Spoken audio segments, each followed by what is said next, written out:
Chris McClane is the devil walking the earth, and the military is trying to stop him. When y'all niggas look at a nigga like this, okay, you need to respect him. This nigga runs a business, a solid business, where he gonna let fuck shit happen for our entertainment. You know what I'm saying? And he going to all lengths. He is an evil nigga.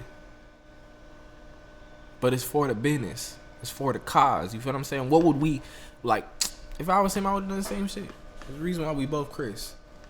This is just one of the realizations that comes from an incredible discovery I've made.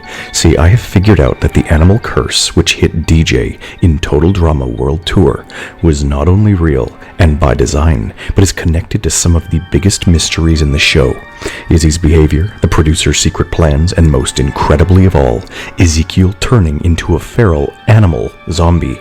It's all linked together, and there's something even deeper here that goes back to the show's first episode. Get your popcorn, hold on to your shorts, because you're about to have your mind blown to pieces by these 3 shots. Hello, I'm the Theorizer. This has been years in the making, and I'm pretty sure I've solved the entire show with this one little connection. Here's how. In the first episode of World Tour, the contestants either have to go through the pyramid in Egypt or over it. There are 3 notable things that happen inside. 1. Izzy finds a bunch of mummy fabric and asks her friends to wrap her up. Then she freaks them out. 2. Ezekiel, all alone, presses a button and has some fabric and artifacts land on him, which he for some reason wraps himself with. And 3. DJ accidentally crushes a mummified dog, gets attacked by scarabs, and then becomes convinced for the remainder of the season that he has been cursed with hurting animals because of it. It's the whole big plot line. He destroys his whole team. Whole time? How the fuck? Bro, is this nigga doing rituals to these niggas, bro? That nigga, that other Chris can't be trusted. I ain't gonna lie. I'm not doing all that. That's some fuck shit. Nigga pull some ritual shit on me, nigga, it's beef forever. You'll notice that these 3 characters interacted a little too closely with the pyramid's sacred contents, and I have full reason to believe that the mummy materials not only cursed them, but that Chris intended for this to happen, and it all reveals the truth about his past, and even that is only the beginning. So we'll go DJ, Izzy, Zeke, and then the bombshell that cracks the entire series wide open. Brace yourself. First, what do we know about the pyramid and DJ's exact situation? If we can sort of get a grasp of this curse, then we can get to the root of this. Alright, so he crushes the mummified dog, and then each episode that follows has him accidentally harming animals over and over again. He squishes a baby panda, injures seagulls, turtle, goats, seals, and monkeys in the episodes that follow. By the time they get to France, he's basically a nervous wreck, and almost his whole team has been eliminated, to which he blames himself. He finds another mummified dog in the Louvre Museum, and he plans to return it to its rightful burial site, hoping to get rid of the curse, but he gets chased down by the victimized animals and it's destroyed. By who? Take a wild f***ing guess. Hey, she was crazy. Soon, he's the last one on his team, and Heather sees an opportunity to manipulate him. So does Alejandro, actually. Heather helps DJ find a fish with an Egyptian symbol on it, and when DJ kisses it for the challenge, she tells him that the curse should be lifted as he showed the gods respect. Truth is, though, Alejandro drew the symbol on that fish, and he believes that the curse is entirely in DJ's head. DJ adopts the fish and names it Irene, but in the following episode, Alejandro reveals the truth, and immediately, DJ starts losing everything. He crashes into a ton of animals, gets eliminated, swarmed by fire ants, and then forced to face all of the animals all over again in the aftermath show. So it would seem as though this curse was fake, right?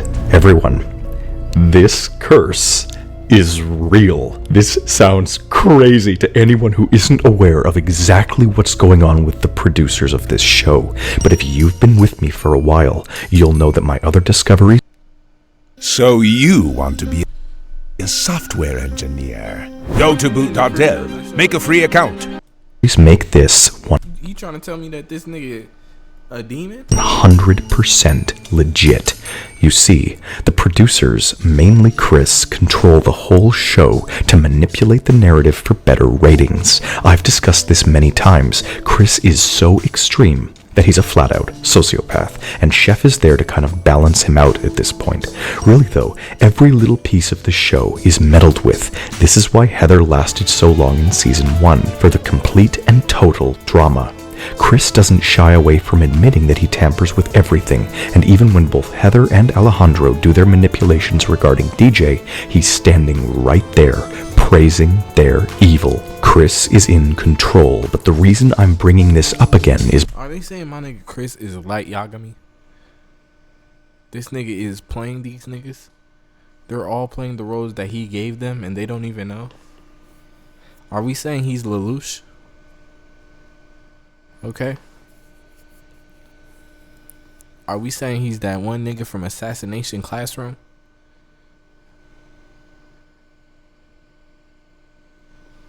No, but nigga, he just said that, like, nigga, he praised them for the shit that they did, and then he said that he kept that girl there for that long, Lindsay or some shit, I think he said, based off of just purely fuck shit.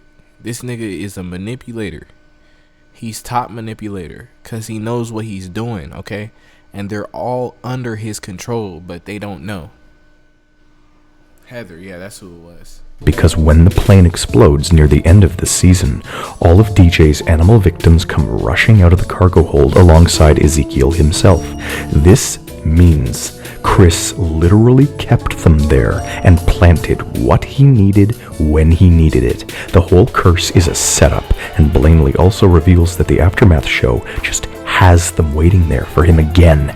But this isn't what I'm getting at. Obviously, we know Chris messes with things. The thing is, though, this time, it's not just physical tampering. Right, so after my theories on the producers, I posted this banger. In fact, it's my most recent theory on the show, and in it I cracked the more supernatural side of things and proved that the ghosts, aliens, spirits, demons, and all the crazy shit in Total Trauma are in fact real, because Boney Island and Wawanakwa as a whole are a gateway to hell. There is so much evidence. What the fuck? Nah, I know I say anything for the content, but nigga, gateway to hell nah, bro. I'm not fucking with that one, twin. Oh, nah. See, these niggas don't be peeping shit like that. I would have realized this nigga is trying to send me to a place that is unknown. You feel me? Gateway to hell? Fuck no. Nigga, where's my Bible? That's what I'd be thinking. Give me the cross. For this, and this is why, the I'd start a Bible study group at that bitch. Fuck is we talking about? military is so involved with Chris and why Chef keeps the lid on him like he's some kind of demon. Now, when it comes to DJ's curse, no, I don't just think that the producers are placing things where they need to be. I think they've legitimately cursed DJ and knew all of this would pan out in one way or another when they sent the contestants into that pyramid. I strongly believe that this is all a part of the same thing.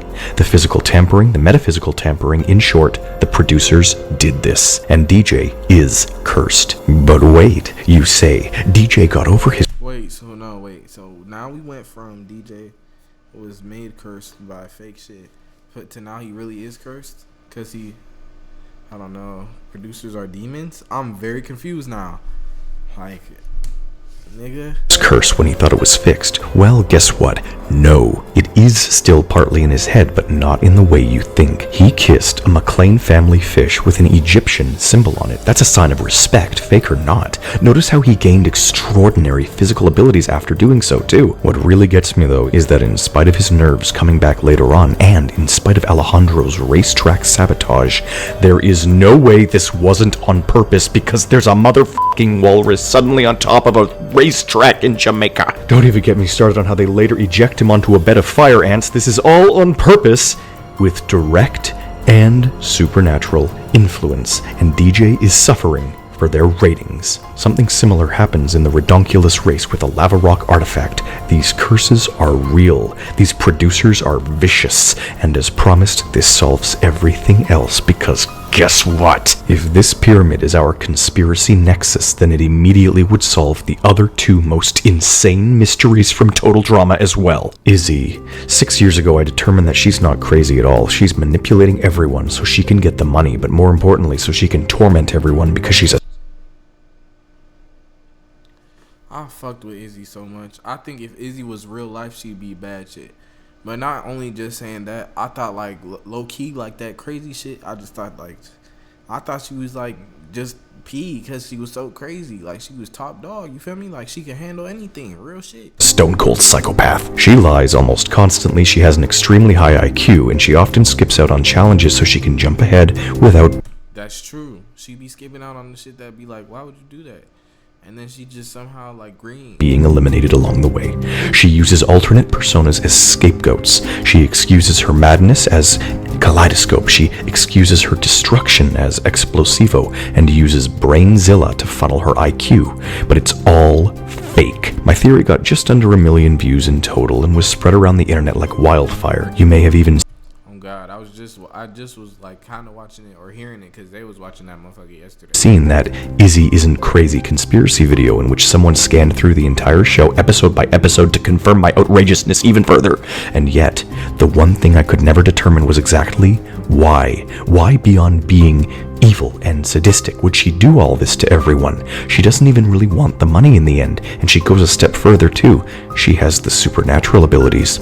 She can see into Mike's soul. When she asks, "Who's Mel?" She invents time travel. She's wanted by all the world's governments. She disappears, reappears, has incredible physical skills. She gets mutated long before the season 4 cast does, and she hypnotizes Owen into falling in love with her with that rattlesnake.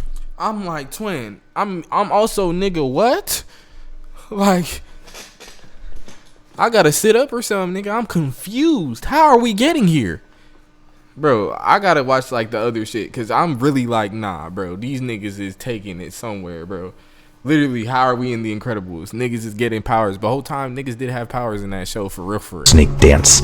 This all comes to a head when she mocks the mummies by dressing in their attire and then crushes DJ's dog. The answer? She is cursed. What's more is I believe that she was cursed by the animals before the show even began, and this scene is not her being re-cursed, but rather her mocking what has already happened. You see, from day one, Izzy flawlessly mimics giant bears, giant spiders, hypnotic rattlesnakes, foraging beavers, howling wolves, tunneling prairie dogs, and she gets ultimately eliminated in the Animal Hunting Challenge. She also gets briefly eliminated in Wink Wink, the Boney Island Challenge in Season 1, where afterwards she runs off into the forest and says she spent ages out there with the animals. Mysteriously, when Eva tries to reveal the real truth, Izzy silences the hell out of her.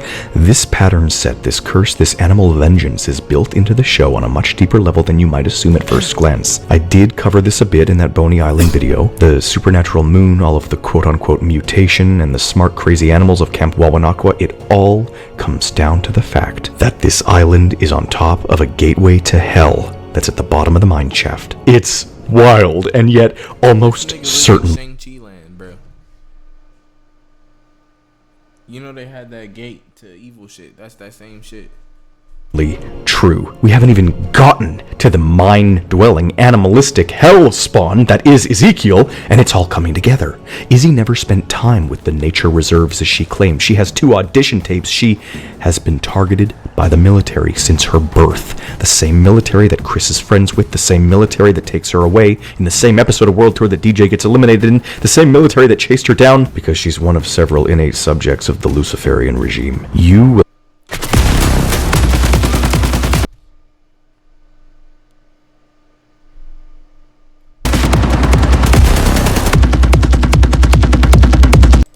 I think this nigga be saying some crazy shit fast so then we don't catch it all the way.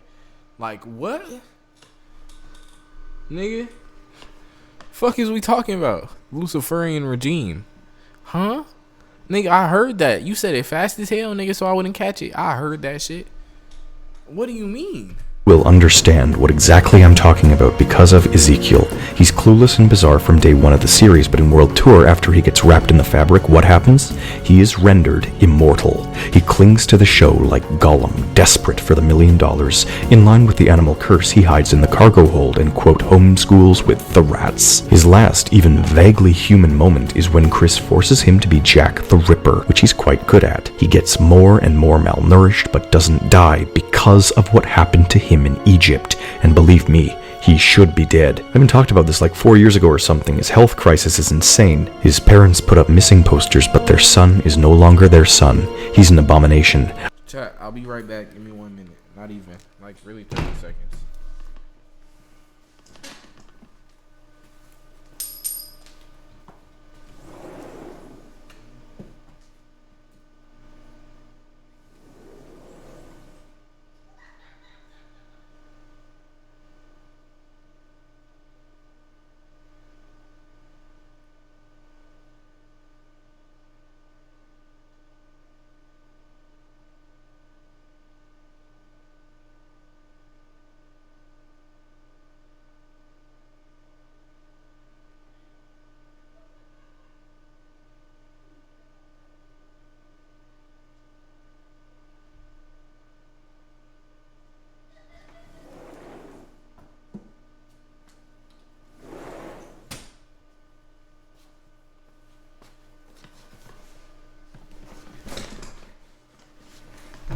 Get back to it. A demonic entity that is less than human, on par with only the most feral of animals. This is not a coincidence. You see, what lands on him in particular is an Ankh staff. This is the Egyptian symbol for eternal life! It did this Nah, okay. He's getting somewhere now. He's getting somewhere. to him. He lands in a fucking volcano in the finale and He did survive all that. survives. He gets trapped in a collapsing mine twice and survives. He gets mutated beyond repair while in proximity to the Hell Gate and becomes lead commander of the giant rats and mutant freaks of where? Boney Island. The animal curse. But I'm claiming his immortality came from the pyramid. What about all the weird moments he has before World Tour? What about when the boat just slides past and he immediately appears? Chris all consoling him, his clueless insults towards Eva, his freaky prairie past. Who is Ezekiel? And Izzy, based on everything she said about her past, she must have been abducted by aliens. She's invented time travel. She has lie detectors implanted into the back of her neck. What does she know? And what in the ever-loving is a Luciferian regime? The truth of Total Drama Island about Camp Wawanakwa is that it's not Hey, I fuck with this music though. It remind me of Avatar or something. just a portal to hell. It's also where all of the contestants came from in the first place. When the mining operation went sideways, they fractured a hole in the sacred caverns of Boney Island and stabbed through the gates of hell, setting free dozens of damned souls who sat on the fringes of the satanic plane. They shot out and were reincarnated into the world. In a bid to return all of these tortured souls to hell, the military creates a television program designed to maximize drama and draws in Satan himself to run it. They meticulously screen and vet all of the applicants to track down the hell souls and air it live to attract the masses. Izzy's great-grandmother Mavis was the first to be flung Mach 1 from the portal to her own descendant. Izzy states this as fact. Following suit is Ezekiel. Who is he? Ladies and gentlemen, I believe Ezekiel is none other than Jack the Ripper, tortured in hell for his crimes against women and flung at Mach 1 from the Wawanakwa portal into a That's what I'm saying, nigga. I'm like thinking the same shit. I'm genuinely shocked right now. I'm gonna be honest, bro. I'm like, I don't know what to believe. Like, this shit sound very far-fetched, you know what I'm saying? But like, nigga, like, he has some. I think niggas like, bro. I don't think I'm getting a lot of evidence. You know what I'm saying? I feel like I like when they give me a lot of evidence. This one feels like very like, yeah, I'm gonna just take it there. Like, there's not too many things tying it together. You know what I'm saying? Nah, I think so, bro. Cause even right now, I'm like, I gotta damn near pray after this motherfucker. This nigga is evil or something. Why he come up with it? Homeschooled farm child of central Canada. He is closer to his torment and truth than anyone except maybe Izzy. This is why he can phase in and out like Izzy. This is why he can jump around with parkour like Izzy. This is why he's almost feral to begin with like Izzy. And in a sickening twist of fate, he is strangled by the very sort of woman he strangled in his past life, and then forced to replay his own demise by Satan on national television in his hometown of London. Thanks to Izzy and Ezekiel's slips, we can infer the truth about every single one of these contestants. It's not that they're just psychologically messed up, as I previously claimed. It's that they are where they belong. Each of them is the clueless rebirthing of one hell soul or another, one famous dictator, one famous evil, something or another, drawn back into their own fate out of desperation to be famous again. They are being gathered up by the military and presented to their warden in a bid to detract Chris away from destroying the world at large. This is why they cannot and do not leave. This is their contract. The sickening paranormality of Boney Island seeps into everything and mutates the island while they're away, resulting in demonic creatures that torture the next set of would-be suckers. Satan births babies with Cerberus in the form of absolutely disgusting humanoid flytraps, and the animal curse grows stronger than ever, meaning... Like, he's talking so fast, I'm so confused. Like, he's bringing so many things into it, I'm like, fuck. The Egyptian pyramid isn't evil, it's just warning us of what has already happened. As for the military's perspective, they're in full panic mode. They send their strongest militant to get as close as utterly possible. Chef Hatchet, his job is to service Lucifer in as many ways as he can see fit, so as to bar the forces of evil from annihilating Earth. Chris is best friends with the Area 51 military, and they gleefully team with aliens to torment Owen, spawn of gluttonous sin. They also abduct and chip Izzy, as she more than willingly testifies, which is interesting because Alejandro, who survives everything satanically like the fire and the robot and the rebirth, hypnotizes Owen, who gets chipped by aliens like the rattlesnake dance, and it's Owen. Anyways, I do believe they also chip her again following the Boney Island challenge. The government is desperate, you see, after unleashing Pandora's box, and they're trying to reverse their fatal mistake by begging Izzy for infinite time travel, and Grandmaster Chef is their singular trap card. Well, except for one other agent.